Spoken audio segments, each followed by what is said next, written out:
Amigos, y el Senado de la República Dominicana aprobó ayer en primera lectura el proyecto de ley ordinaria de extinción de dominio para el decomiso de bienes ilícitos en medio de fuertes debates entre las distintas bancadas de la Cámara Alta. Después de que la semana pasada fuese presentado un informe favorable por una comisión bicameral de 14 senadores y diputados que estudió la pieza por más de un año, el proyecto recibió el voto a favor de 24 de 27 senadores presentes. Solo la bancada PLDista decidió votar por el no. Vamos a analizar las implicaciones de esta ley, si es ordinaria o no, y lo hacemos con el jurista constitucionalista, y subrayo constitucionalista, Roberto Medina Reyes. Bienvenido, Roberto, a Esto No Tiene Nombre. Muchas gracias, Miralba, y a Roberto también por invitarme una vez más al programa. Ya. Bueno, ayer se vio el proyecto de ley para explicarle a la gente qué implica que se haya conocido en primera lectura, que se haya aprobado y que se haya conocido como ley orgánica. Sí, bueno, efectivamente el procedimiento de creación legislativa requiere de el conocimiento de los proyectos de ley en dos lecturas. Ayer se conoció en primera lectura el proyecto y fue aprobado, y entiendo que en el día de mañana pues estarán conociéndolo en segunda lectura y luego será remitido a la Cámara de Diputados, que correrá con la misma suerte. Lo primero que yo tengo que destacar es que la acción de extinción de dominio es un instrumento fundamental para poder contrarrestar el crimen organizado. De hecho, es uno de los instrumentos que prevé la Constitución, en el artículo 51 del texto, que le permite al Estado tener unos límites y establecer unas restricciones al ejercicio del derecho de propiedad. Ahora bien, el problema está con las medidas que se están implementando en el proyecto. En otras palabras, la finalidad del proyecto es constitucionalmente legítima, pues procura garantizar los recursos públicos y sobre todo permitir al Estado tener ciertas injerencias sobre aquellos bienes que son de procedencia ilícita o que son utilizados para la realización de actividades delictivas. Ahora bien, entre las medidas que se adoptan se desprenden dos vicios de constitucionalidad, a mi juicio, ¿verdad? Un vicio de forma, que ya ha sido pues resaltado tanto por Miralba como Roberto, al establecer que el proyecto fue conocido como ley ordinaria, y por otro lado, vicios de fondo. ¿Cuál es el vicio de forma? Bueno, el proyecto de ley fue ayer aprobado como una ley ordinaria, y este proyecto debe tener un carácter orgánico. ¿Cuál es la distinción? ¿Cuál es la distinción? Correcto. La Constitución establece que aquellas leyes que regulan determinados temas, como sería, por ejemplo, la regulación de los derechos fundamentales o la estructura de los órganos, requieren ser aprobadas a través de un procedimiento orgánico. ¿Y cuál es el elemento característico? Pues básicamente se requiere de un quórum agravado, se requiere de las 2/3 partes de los miembros en cada una de las cámaras.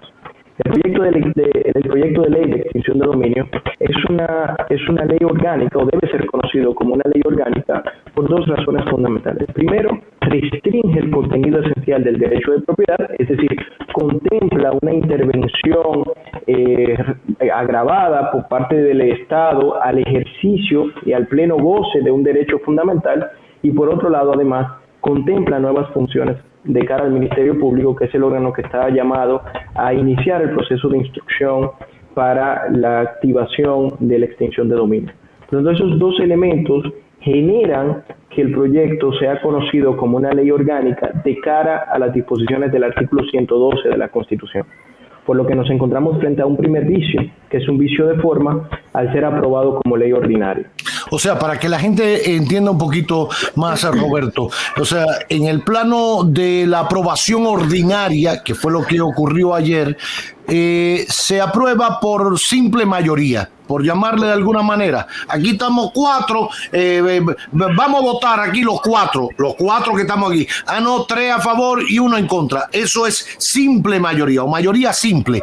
Ahora, desde el punto de vista orgánico, hay que ver cuál es la matrícula de todos los que caben aquí, para que estén todos y al menos se cuente con todos los que deben estar aquí las 2/3 partes para aprobar eso y que sea orgánico, que sea realmente algo apegado a la ley y se pueda convertir en ley. ¿Por qué? Y ahí es donde está lo difícil.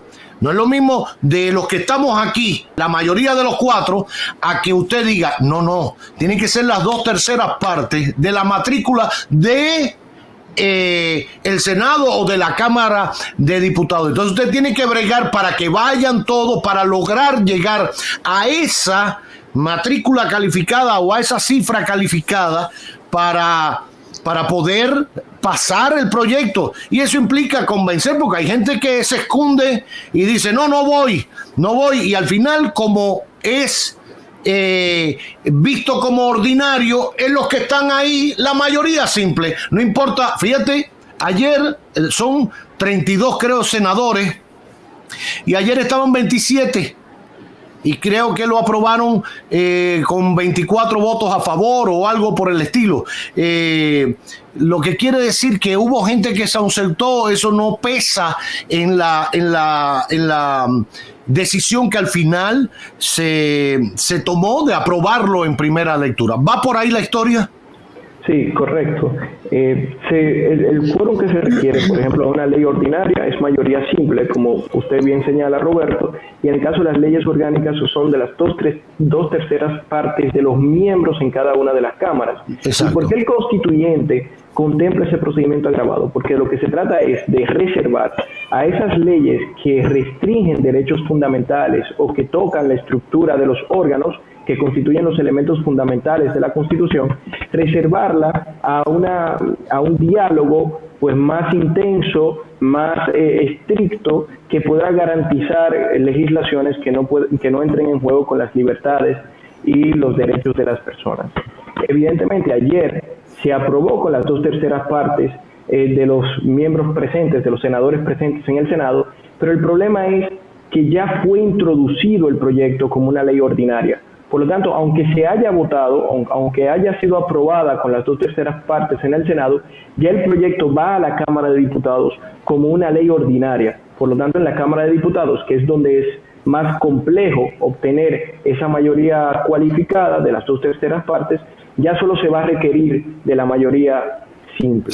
Entonces, ya tenemos ejemplos en los cuales el Tribunal Constitucional ha declarado la inconstitucionalidad de normas por vicios de forma. Por ejemplo, si no mal recuerdan, el Código Penal en un momento fue declarado inconstitucional y fue por un vicio de forma, porque fue aprobado como una ley ordinaria y el Tribunal Constitucional entendió que debía ser tramitado a través de un procedimiento orgánico. Por lo tanto, ese es el primer problema o el primer impedimento que tendría este proyecto de ser aprobado en segunda lectura por el Senado y posteriormente por la Cámara de Diputados. Adicionalmente, que son aún más graves. Yo podría resumirlos en 3 o 4 vicios de fondo.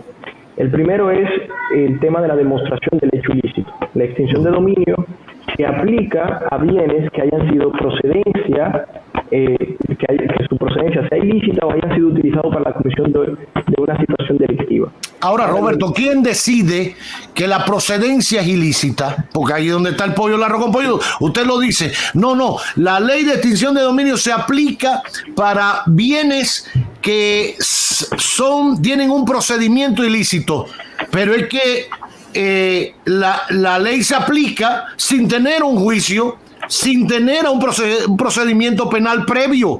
Porque si usted me dice, vamos a juicio ahora como están las cosas, a juicio, y al final se decide, mire, usted es culpable de esto, y se robó tal cosa, tal, bien, y la sanción o la pena incluye tantos años de prisión y no sé qué, y se le decomisa o se le incauta esto y estas propiedades porque están vinculadas al delito que usted cometió y del cual ha habido un proceso que se ha evaluado y se ha demostrado que fue un crimen.